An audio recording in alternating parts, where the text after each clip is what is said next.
Assalamualaikum warahmatullahi wabarakatuh. Kami dari kelompok etik rekayasaan komputer. Kelompok kami beranggotakan 3 orang, yaitu saya sendiri, Jasmine Talita Zahrani. Setelah itu ada teman saya, Tito Budianto, dan Teresia Febriani Jessica Puri. Dalam presentasi ini akan dibahas 3 kasus berbeda. Yang pertama ada kasus peretasan situs web KPU pada tahun 2004. Yang kedua ada kasus serangan phishing. Dan yang ketiga ada kasus penggunaan pengenalan wajah yang melanggar hukum. Kasus pertama akan dibacakan oleh saya sendiri dengan judul Peretasan Situs Web Pemilihan Umum KPU pada tahun 2004. Yang dilakukan oleh Snuxer atau nama aslinya Dani Firmansyah yang merupakan lulusan ilmu politik di Universitas Muhammadiyah Yogyakarta dan saat itu sedang bekerja di PT Dana Reksa Jakarta. Peretasan ini dilakukan pada tanggal 16 dan 17 April 2004 di Jakarta, Indonesia. Situs tabulasi nasional milik Komisi Pemilihan Umum mengalami down dan tidak dapat diakses oleh publik yang ingin melihat proses pemilihan umum tahun 2004. Dan peretas juga melakukan perubahan pada nama-nama partai yang mengikuti pemilihan umum. Tanggal 16 April, Dani Firmansyah meretas web KPU dengan metode XSS atau cross-site scripting, yaitu menginjeksi kode pada web yang dituju. Namun di layar keluar message race dengan level low, website KPU belum tembus atau rusak. Setelah itu, keesokan harinya, pada tanggal 17 April, ia mencoba lagi melakukan penetrasi ke server kpu.go.id dengan cara SQL injection dan berhasil menembus IP serta berhasil mengubah daftar nama partai pada pukul 11.23 sampai pukul 11.34. Saat mengetahui situsnya diretas, KPU melaporkan kasus ini ke Kepolisian Daerah Metro Jaya, tetapi pada saat penyelidikan terdapat kendala saat melacak keberadaan si pelaku. Karena pelaku melakukan teknik spoofing atau penyesatan pada alamat IP sehingga seolah-olah peretasan ini dilakukan dari Thailand. Pada tanggal 24 April 2004, Dani Firmansyah ditangkap polisi di kantor tempat ia bekerja dan resmi ditahan. Setelah 7 bulan masa sidang, ia dijatuhkan hukuman 1 tahun penjara dan denda sebesar 10 juta rupiah. Tetapi karena Dani bersikap kooperatif, tuntutan penjaranya menjadi 6 bulan 21 hari. Lanjut. Jadi peretasan ini adalah tindakan menemukan titik entry yang mungkin ada dalam sistem komputer atau jaringan komputer.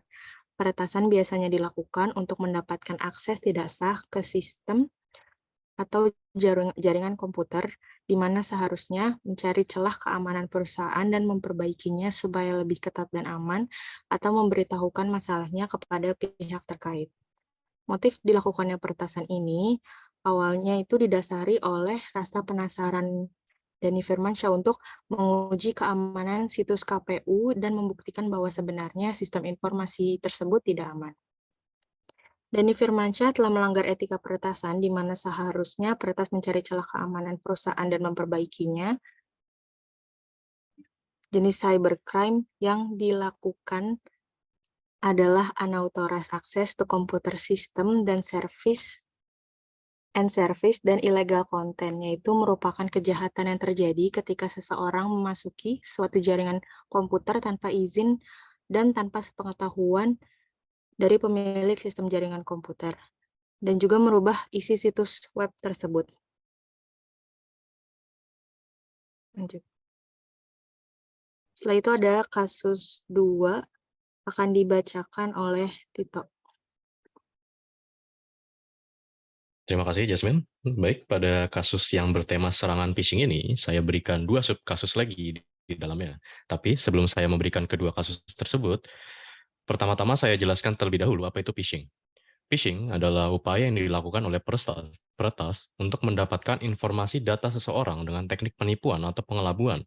Sasaran utama dari phishing ini adalah untuk mendapatkan data pribadi seseorang seperti nama mereka, alamat mereka tinggal, ataupun usia mereka. Dan juga data akun yang dapat berupa username dan password, dan data finansial seseorang yang dapat berupa informasi kartu kredit mereka. Lanjut. Oke, untuk serangan phishing yang pertama, di sini kita memiliki kasus yang bernama Auhel. Pada awal tahun 1994, sebuah program jahat atau malicious software bernama Auhel dikembangkan oleh seorang remaja Pennsylvania di Amerika Serikat. Pemuda ini memiliki online alias atau nama lain yang digunakan di situs online bernama Dakronik. Dakronik merupakan seorang pemuda berumur 17 tahun dan merupakan lulusan dari SMA Pittsburgh, Pennsylvania. Program AOL ini dimaksudkan untuk meretas akun American Online atau yang disingkat AOL.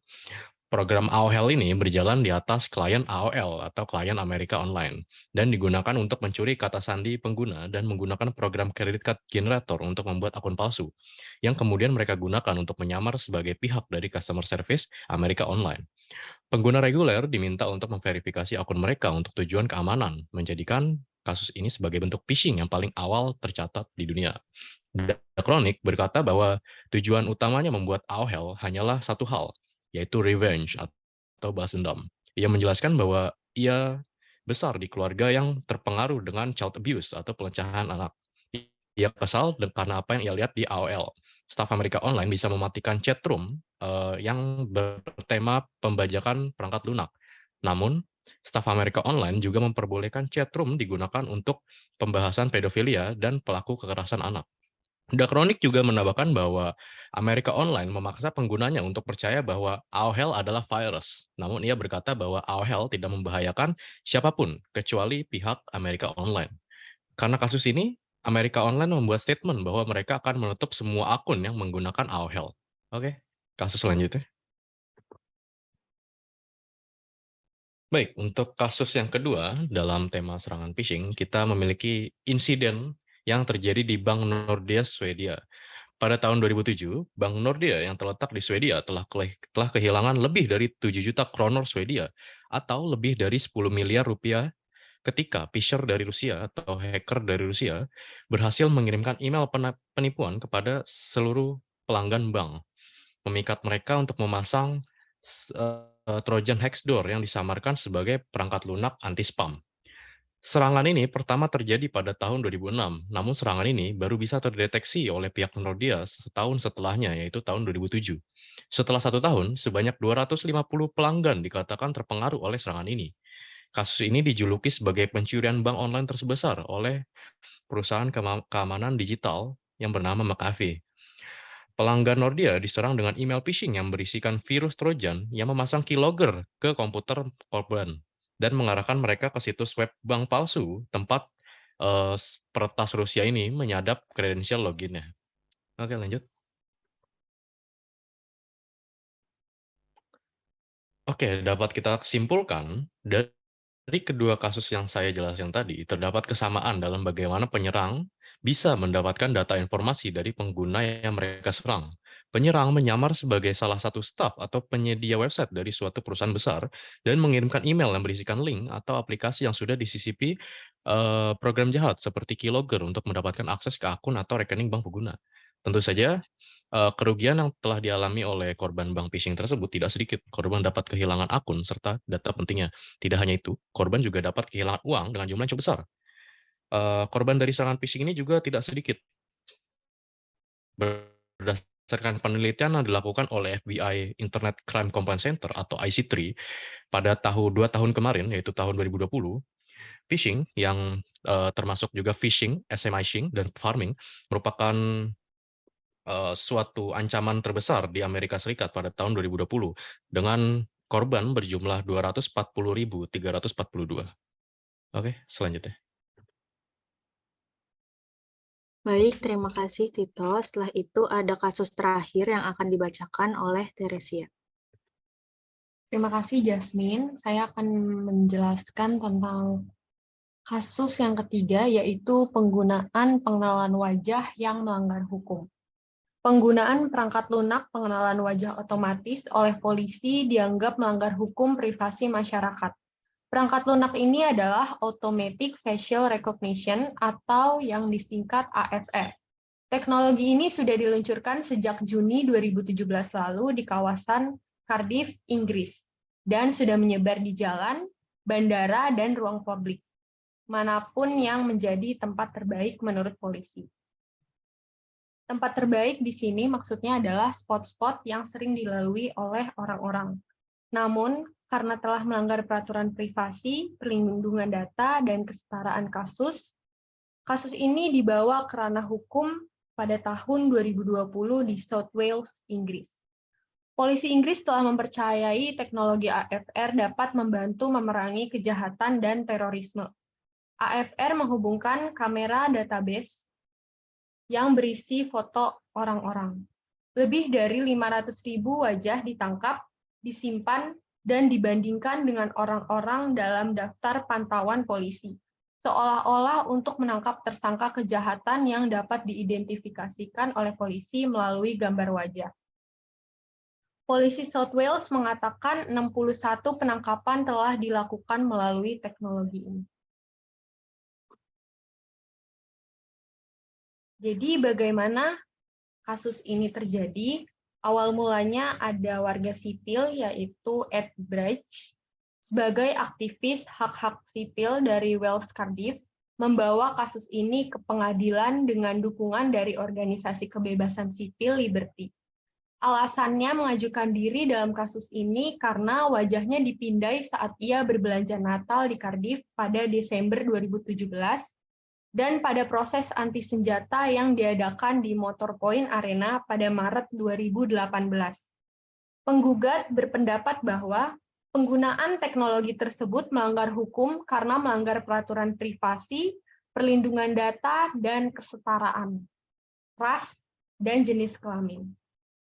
Dari penelitian Media Lab MIT di Amerika Serikat, membuktikan bahwa orang berkulit gelap lebih cenderung salah diidentifikasi oleh perangkat lunak AFR ini sebagai tersangka kejahatan atau cocok dengan orang dalam daftar pantauan. Jadi seperti kita ketahui bahwa di Eropa ini memang rasis itu agak lebih parah daripada di Indonesia. Nah, akhirnya kasus ini dapat digunakan oleh polisi, tapi dengan catatan harus lebih banyak lagi yang diperbaiki, harus banyak lagi yang dikembangkan agar penggunaannya lebih luas dan sesuai hukum. Jika ingin menggunakan teknologi yang sangat invasif untuk tujuan keselamatan publik, maka perlu dibuat undang-undang yang memungkinkannya. Dengan demikian, masyarakat sadar akan perlindungan yang diberikan dari negara melalui teknologi serta tidak adanya pelanggaran privasi. Pendapat saya mengenai kasus ini adalah penting bagi suatu organisasi untuk memberitahu pengguna data biometrik apa yang mereka kumpulkan dan kemudian mendapatkan persetujuan mereka. Jadi nggak dicuri diam-diam seperti kasus ini.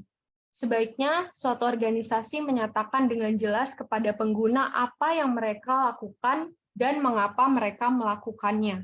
Dalam arti, semua hal yang memiliki keterkaitan dengan kenyamanan masyarakat umum seharusnya meminta izin supaya menghargai keberadaan seseorang dan tidak melanggar hak privasinya.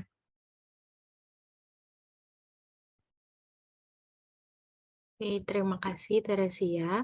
Sekian presentasi beberapa studi kasus etika rekayasawan komputer yang telah dijelaskan. Kurang lebihnya mohon maaf. Wassalamualaikum warahmatullahi wabarakatuh. Terima kasih.